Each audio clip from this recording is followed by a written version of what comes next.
Your Steve Jones Show podcast is loading now. The Steve Jones Show podcast is sponsored by Sunbury Motors, North 4th Street in Sunbury, and Sunbury Motors Kia, routes 11 and 15 in Hummel's Wharf.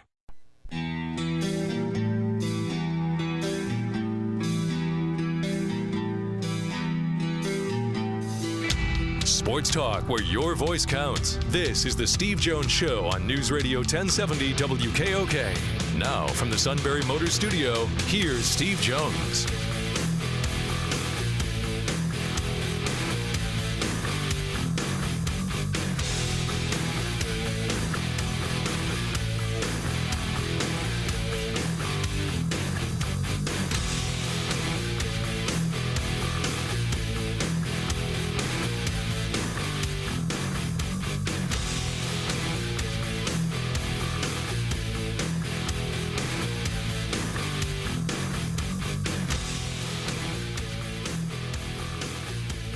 Good afternoon, everybody. It is the Steve Jones Show on a hump day. Matt Catrillo here with you. Steve will soon be there from the Sunbury Motors Studio. Sunbury Motors, 4th Street in Sunbury. Sunbury Motors Kia, routes 11 and 15 in Hummel's Wharf, and online at sunburymotors.com. Ford, Kia, Hyundai, great selection of new and pre-owned inventory, and whatever you choose, a sales staff is there for you, and not just there for the sale. And the service department is there with many awesome technicians ready to serve you with the diagnostics, the inspections, all the routine maintenance that you need for your current vehicle. But now SMC is looking for more of those awesome technicians because the business just keeps on growing for SMC. They're looking for entry-level and experienced technicians to work in their quick lane, car, light truck service, heavy truck service, body frame and alignment, and towing departments. So whether you're an experienced technician, you're looking for your first job, or maybe you're just looking for a career change, they love to hear from you. Stop by in person. Apply online at sunburymotors.com, or you can call Todd at 286-7746, all at Sunbury Motors. 4th Street in Sunbury, Sunbury Motors Kia, routes 11 and 15, Hummel's Wharf, and online at sunburymotors.com. Another busy show coming up today. Tim Brando of Fox Sports at 3:35. I always look forward to hear from Tim because you never know what he's going to say, what opinion he's going to share about college football, college sports.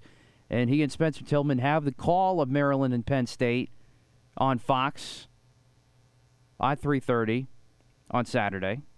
So we're looking forward to catching up with Tim at 3:30. Then we have a smaller version of our high school football roundtable at 4:06 with just Selinsgrove left amongst our SBC stations, teams that are left. Selinsgrove and Jersey Shore tomorrow night at 7 for the District 4 4A championship game. All the playoff games for Friday night have either been moved to, most have been moved to Saturday. This game with Selinsgrove and Jersey Shore is Thursday night, tomorrow night at 7 on Eagle 107. And some games there's a game at Saturday night, too, because of the impending rainy weather coming from Tropical Rainstorm Nicole, which is going to be a hurricane about to hit Florida probably by early morning tomorrow. So PIAA District 4 just kind of working ahead a little bit, make sure we have better playing conditions.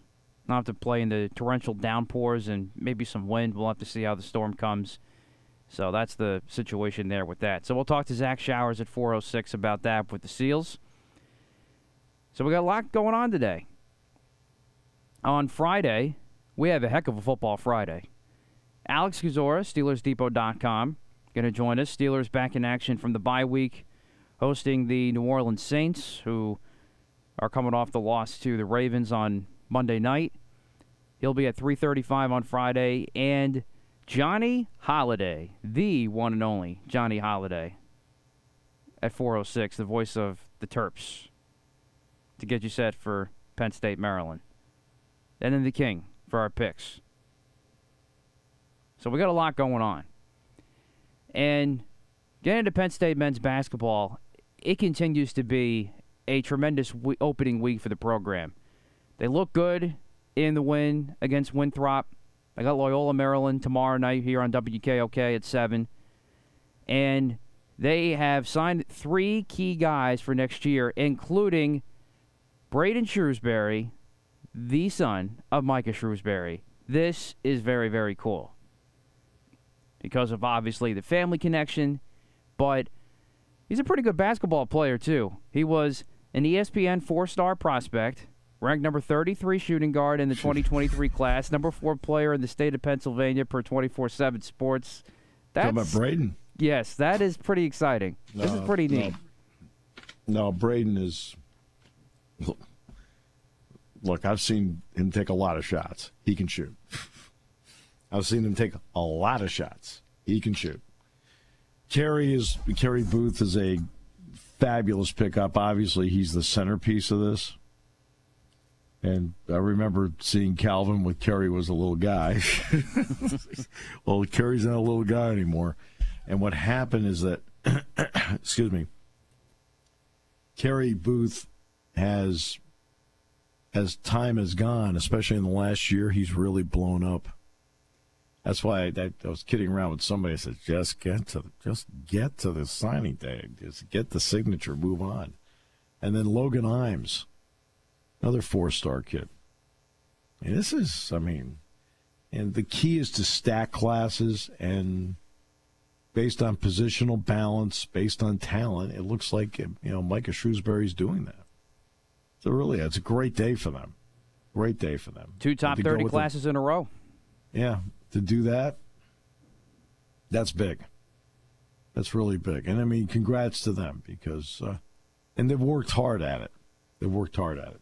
Although I had to laugh because they listed, lead recruiter. So, Kerry Booth. I knew Adam was the lead recruiter with Kerry Booth. In fact, I was there the night they made the first contact with him on a Zoom call. No, I did not go. He said, "You want to come in?" I said, "No, I don't want to come in. You just call him yourself." Because I think I should stay out of that stuff. And so I knew Adam was. And then it turned out with Logan Imes, Adam was the lead recruiter there. Adam Fisher, I'm talking about. Lead recruiter for Braden Shrewsbury. Micah Shrewsbury. Okay, that makes sense. I don't think you can get any easier than that, and especially with recruiting nowadays. Well, you know what, though? It is yes and no. As a father, believe me, anybody who coaches their son, they'll tell you the same thing. At least the ones I've been around that have coached their sons over time. They usually want the player to be one of 2 things. Either the best player on the team or the worst. Right? And I'm just, and you're like, okay, what does that mean?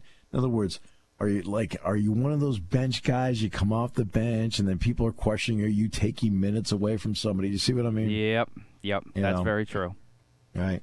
Well, you're only doing it because it's your kid, It's like, and of course, you know how I feel about listening to people. Yeah, right. Thanks, appreciate you. Yeah, love you. Really, I didn't know about that. Yeah, good, great, right. So, it's the scheme. Okay, good. Yeah, tell me more about it. I'd like to know what you think of the scheme. Right? So, they don't play the best players. I agree with you. You're right. They don't. I don't know why. Always love that one. Those are the 2 I love more than anything. It's the scheme. Oh, it's the scheme. It's the play calling, and they don't play the best players. Really? They don't play the best players. So you think they sit down in a room and they say, you know what? I think Mike and Bob, we'll sit them this week. You want to know why? Because I think it would make the game more competitive. We'll play these 2 guys. No, that's not how it works. I always love. They don't play the best players. No, pretty much that's one of the goals. Oh my goodness. And also, it's how do you fit in the lineup too? But that's a different topic. But great, they've stacked classes. See, that's what football's trying to do with this current recruiting class, stacking classes, and basketball's doing that. They're stacking classes. You know what's interesting? This is a side note. We got Timmy B coming out at 3:35 today. Yes, sir. Okay, this is a side note. You know what was disappointing in the ratings over the weekend? And I only saw it today, so I did not even think about it till somebody else actually pointed it out to me. You know, the Notre Dame Clemson game only got 2.3 million viewers. There was a lot going on that night, so I can't say I'm shocked by that. No, but I mean, I'm just saying, but this has been... When Notre Dame got the contract years ago, okay, and you looked at, it's like, wow, boy, that's Notre Dame football. They're going to be, that's going to be a powerhouse for NBC. It hasn't turned out that way. No, absolutely right. And I'm talking about, for me, the idea that it didn't turn out that way goes back 25 years ago. And I'm looking around going, wow, this is not quite what the ratings juggernaut I thought it was going to be. Just my opinion. Notre Dame does not draw, for whatever reason, great ratings on NBC, even when they have great matchups. But yeah, there's a lot going on, but it's Notre Dame football, right? Took on Clemson, and they got I think they had fewer viewers than Penn State, Indiana. Yeah, from that perspective, that's not good. But based on factors we've talked about and what was going on that night at the same time, I can't say I'm shocked by that. But yeah, it's a problem. But Penn State, Indiana was opposite Georgia and Tennessee. Yep. Okay. Notre Dame, Clemson was opposite LSU and Alabama and the World Series.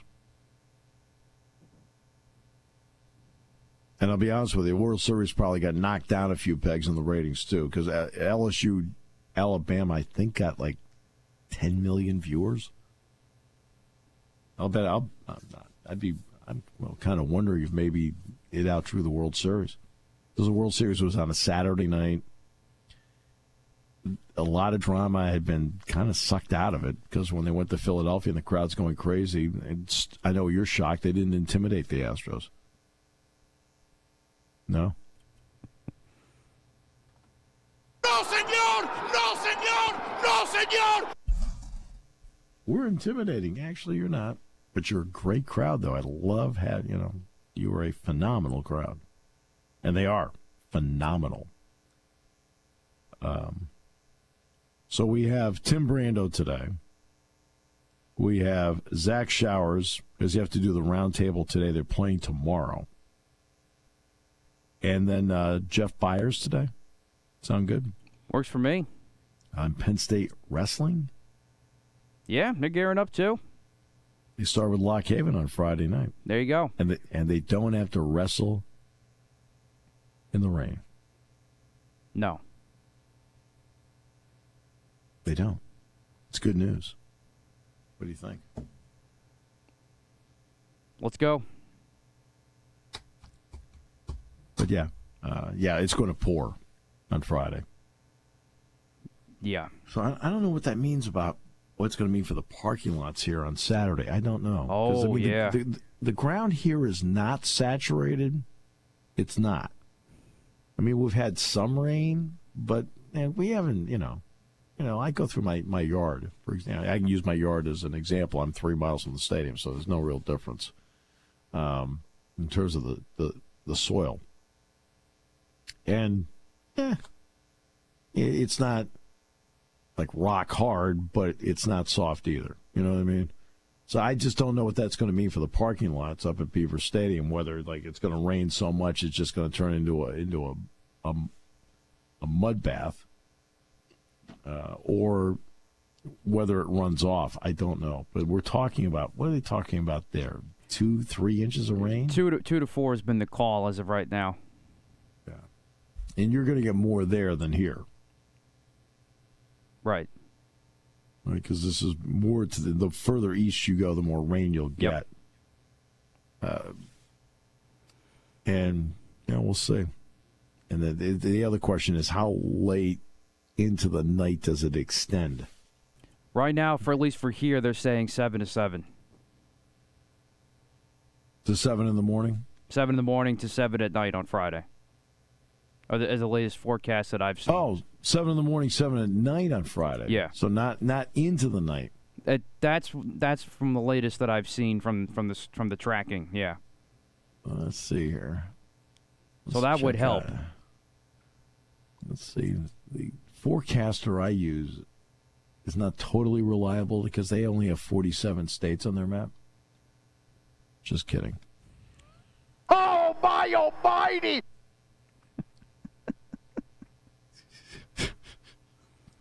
What? Look, I go with the cheap, easy jokes. You know that. Yes, I do.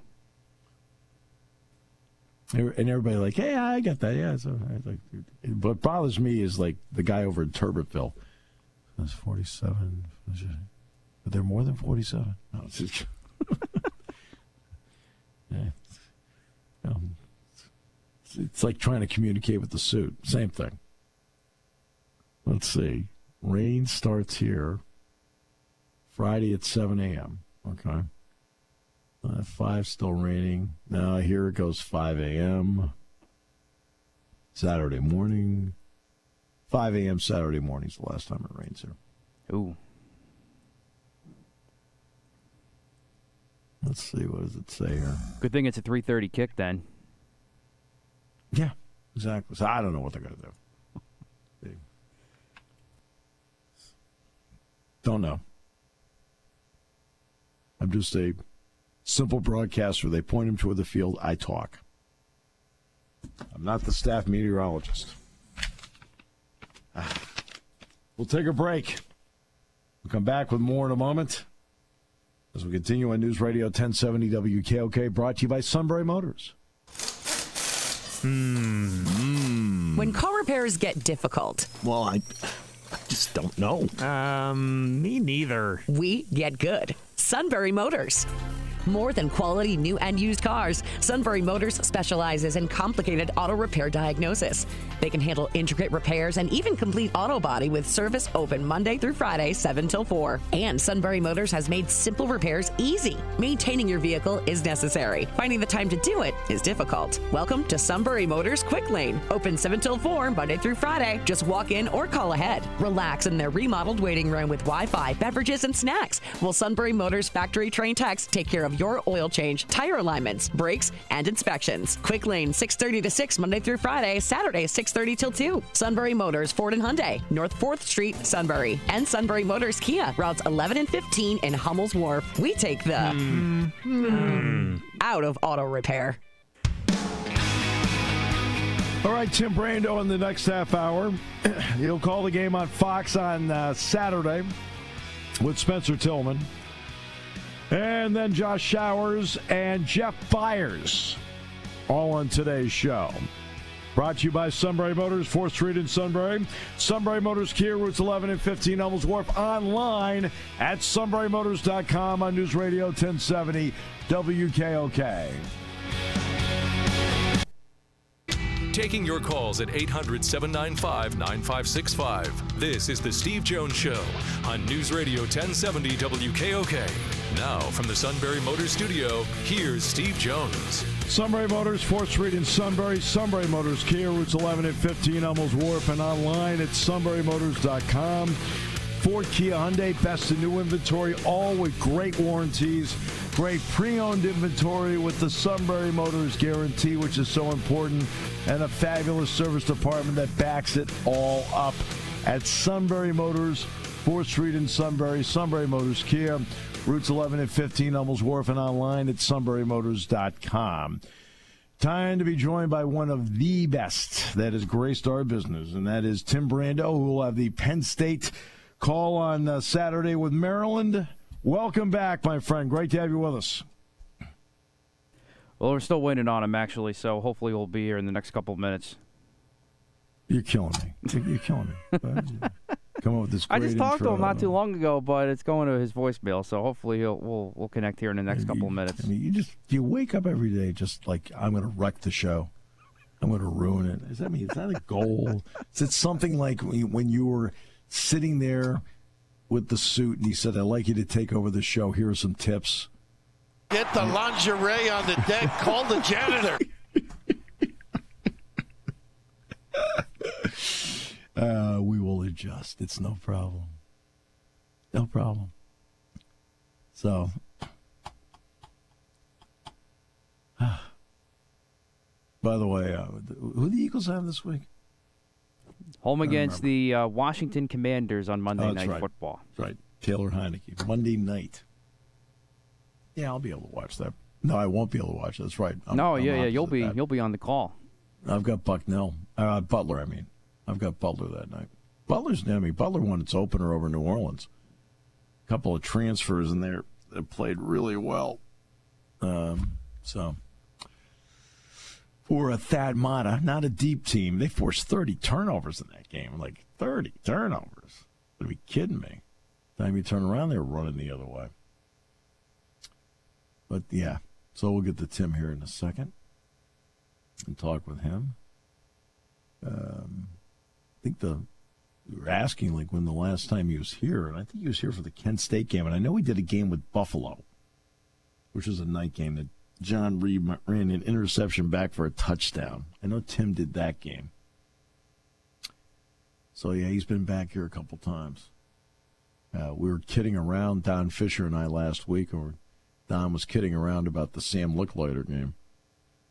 And I said, well, the third member of the broadcasting group, I said, that survived that was Tim Brando. So Tim, Don, and I are the three that did that game.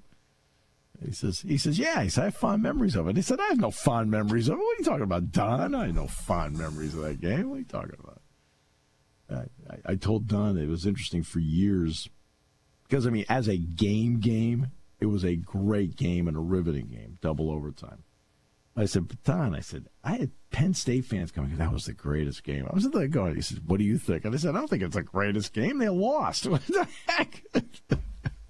Don was laughing about that. He says, yeah, I can understand that. He said, I thought it was a pretty good game. I said, yeah, I know you would. I know you would.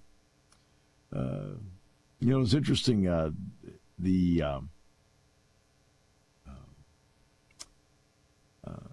LSU-Alabama game.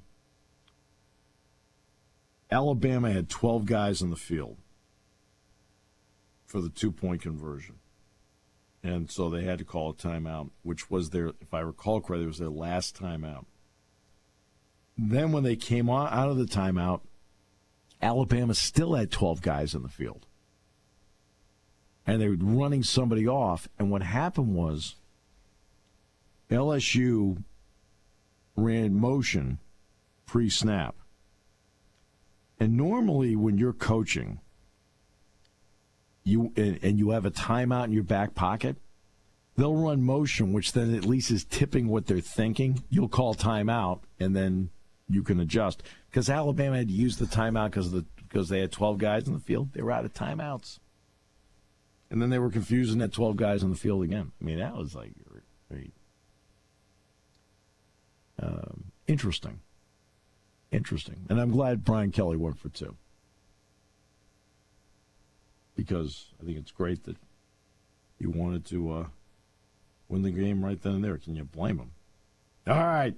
Now my guy's here. He is the best, right? In this business, there's just certain people you just look at and go, yep, there's one of the greats. Tim Brando, welcome back to the show, sir.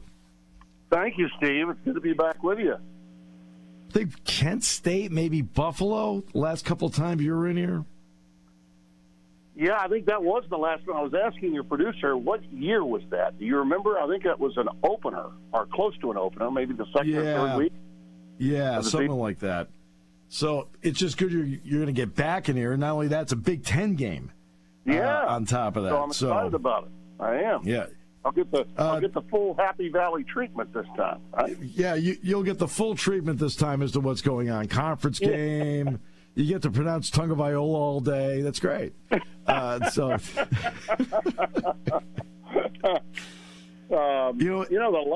last really meaningful game, big time game that I did was pre-Big Ten.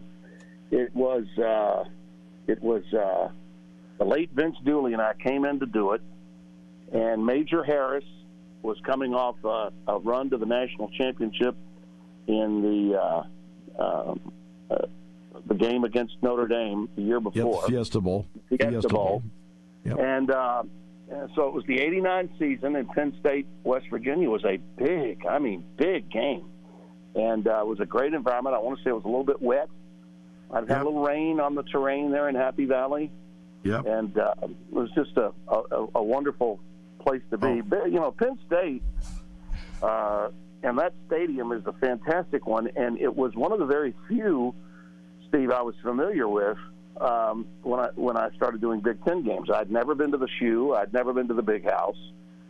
And but I had been to State College, and it's obviously a much bigger place now, much more vast, over 100,000 now. It wasn't at that time, but Beaver Stadium is, I don't care how many people are in the stands. Beaver Stadium is hallowed ground. Yeah, well, let me give you a fun side story on that '89 game. Right, they come in now the year before, and I don't have to tell you, Tim knows. Yeah. West Virginia was great, and they beat Penn State down in Morgantown. So they come up into Beaver Stadium, and of course the Mountaineer comes in, and he has the gun. Right? And Joe Paterno sent out instructions to the people. He says he's not allowed to fire that gun in the stadium, and they're following him all over the place all day. As a side note, I'm sitting in the broadcast booth going, "Okay, that's don't watch it. Don't watch that." Well, I had my Penn State opportunities before I got into the booth. I was sort of the host/sideline guy on CFA football in '86. That was a big introductory season for me at ESPN. It was before we started College Game Day, and I got to call from the sidelines and host Penn State at Boston College. I'd come down for a Penn State game at home. Oh, my gosh, that same year, and I'm trying to remember who it was that played, but it was in the '86 season.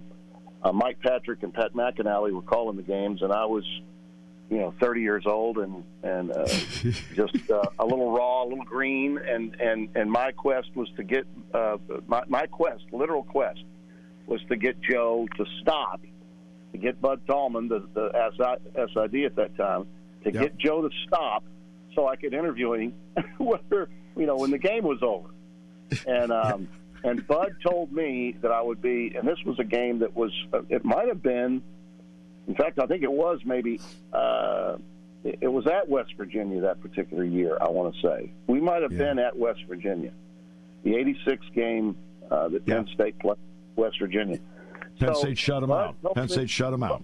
Yep. Yeah, Bud told me if I wanted to get Joe, I would be very wise to go out to the team hotel on Saturday morning and do his brother George's radio show. I'm telling the truth, okay? Yeah. And I said, okay, well, where are you guys staying? And it was, Morgantown didn't have a lot of places. Yeah. And to get anywhere from Morgantown meant, as many two-lane highways as you have coming into Happy Valley, okay? Yeah. So I got up at dawn and began my drive to the hotel to visit with George. And I don't know who the co-host was, but, I just knocked on the door of the hotel room and went in and did the show. And so now the game's over, and I'm running towards Bud. And I said, Bud, I did the show. Now get him. Because that was the thing, was just getting Joe. Joe was running. He was always running.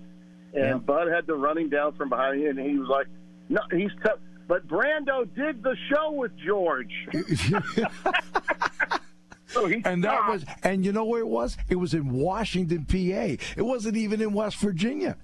Yeah. Because that's where he stayed. I was like, my goodness.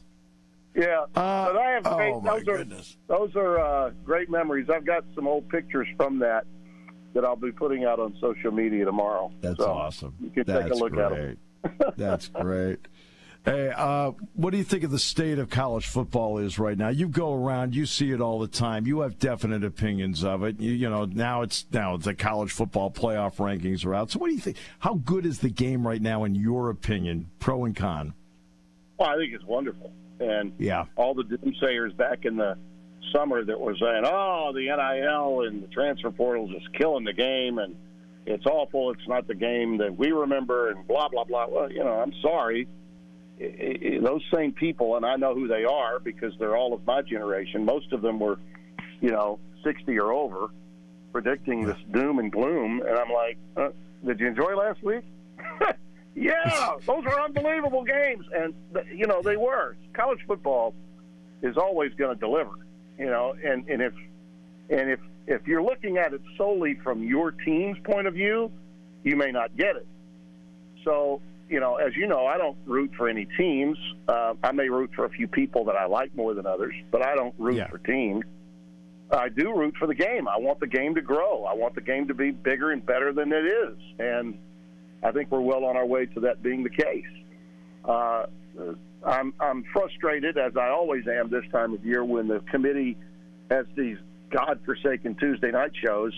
Fortunately, most of America was watching election coverage last night, as opposed to watching the dog and pony show that poor Reese Davis and all those game day guys have to do by contract. I know they don't want to do it because all you do as you watch that show is get pissed off.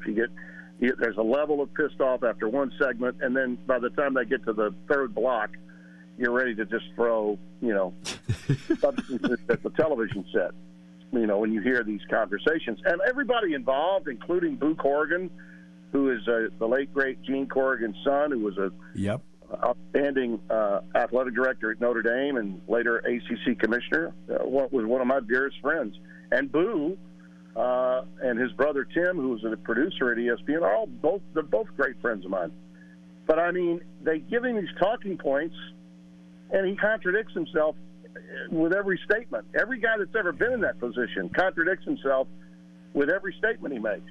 And they're just talking points that make no sense. And until we go to 12, and I really believe before we get to 12, I think they're going to settle on 16. That's my little... I agree. Yeah, you and I agree on that. Yep. I think television is going to force them, when they look at the numbers, Steve, they're going to realize how much money they're leaving on the table by not having more volume and inventory, and what the heartache for teams 1 through 4 that don't get a home game, and teams 5 through 8 that do. So why not allow 1 through 4 to play and give 13, 14, 15, and 16 a shot? You don't, you got a bye week in there. You're not going to lose any. It's not going to make it any longer, the process. You're just going to have more games, and more games means more revenue. So I think they will settle at 16 when they finally get to that finish line, whenever it is, but between now and 2026. But the state of college football, in my opinion, has never been better. And the coaches that have learned and embraced the changes that have been brought forth from NIL and the transfer portal are doing really well. And those that aren't or haven't are struggling with it. And if they're at a point in their careers where they feel like, I just don't want to go through this, then they can retire. Okay. Yeah. And if they aren't, then they're going to have to embrace it. They're going to have to adapt with the times, and I think for the most part they have. So I feel like the state of the game is really good. We need to regulate the portal. That's I think everybody understands that. And if these 4 Senate elections that are still out there end up in the Republicans' corner, then I think we'll find a way to get some regulations done. I do. I think if two parties are at a tug of war, I think that it's going to be hard to get anyone to listen to something as trite as an issue in college football. But I think if you have one party in control of both the House and the Senate, I think there'll be some willing ears in terms of trying to protect the game of college football. So we'll see. But I do think that it needs to happen, and it's not like the ship is so far out to sea that we can't get it into more calm waters. I think we can find a way. You're not going to bring it. You're not bringing the ship back into the dock, but you need to find some calmer waters for what we're doing with the transfer portal, so we can stabilize it some. That's what's needed. Right. I agree completely with that. Any thoughts on, and as you've done your homework on this Penn State football team to this point? I love the way Clifford has responded, and what was I think going to be a very difficult year for him if he hadn't stepped up. I think you guys, for the most part, if you can get the run game going, I know this sounds cliche, but if the run game is there, then it opens up so much more for you. Yep. I frankly thought the Ohio State game was yours to take. I thought you just sort of gift wrapped it at the end. And, of course, Ohio State had a lot to do with that. Their defense is so improved under Jim Knowles. And, they fooled Penn State a few times with their coverages because of what Knowles does. He takes some chances, and they were able to convert on some of those chances late in the game. And I thought that's what turned it. But I think this has been a much improved Penn State team this year. I think James has got to be really happy with the progress made. Now it's about finishing the deal. You've got a good season underway that could end really great for you if you can run the table. But look, this bunch coming in here is going to put some pressure on your defense. They've got some really good skilled players and a quality quarterback. So, and they're smarting a little bit after what happened with Wisconsin. They got shut down in ways that they haven't been in preceding weeks against anybody. So, and at the same time, Penn State can kind of look at what Wisconsin did and say, okay, we see some weaknesses there, and we should be in good shape. Contrasting styles, too, Steve, which should make for a very entertaining game. Spencer and I are really looking forward to it. We've been spending most of our weeks lately in the Pac-12 and Big 12, so we're really happy to be back in the Big 10 with a game that should have a lot of eyeballs coming off Big Noon. That's generally a good spot for the next game to get a really good rating, so we're enthused and happy to be there. And I'm looking forward to seeing you. Thanks so much for doing this today. I really appreciate it, Tim, and I can't wait to see you on Saturday. Well, I'm just sorry I was a little bit late to the party. When you become a granddad, your daughter calls and she suddenly needs you to do something because the 5-year-old is sick, and we got to pick up the 3-year-old who was at the getting whatever done, and so boom, you just do it, and that's what Big Daddy B does for his grandkids. Guess what? I have 7. Back home from that. I have 7, so I know. Not grandbabies. 7 grandkids. Yes. No, Steve, you're kidding me. Yes. Wow. No. My goodness. No. From how many kids? How many 5. children? 5. 4 of the 5 have children. Okay. All right. Well, I only had 2 girls, but they've given me 4 grandbabies. What a blessing. It's a blessing. It's so underrated. Yeah. It's so underrated. You cannot overrate grandkids. You cannot. There's no such thing. That's right. Take care, my friend. You too. Thanks. Timmy B, Tim Brando joining us on the show. Zach showers next half hour. Because of showers, the game's going to be played tomorrow night. There you go.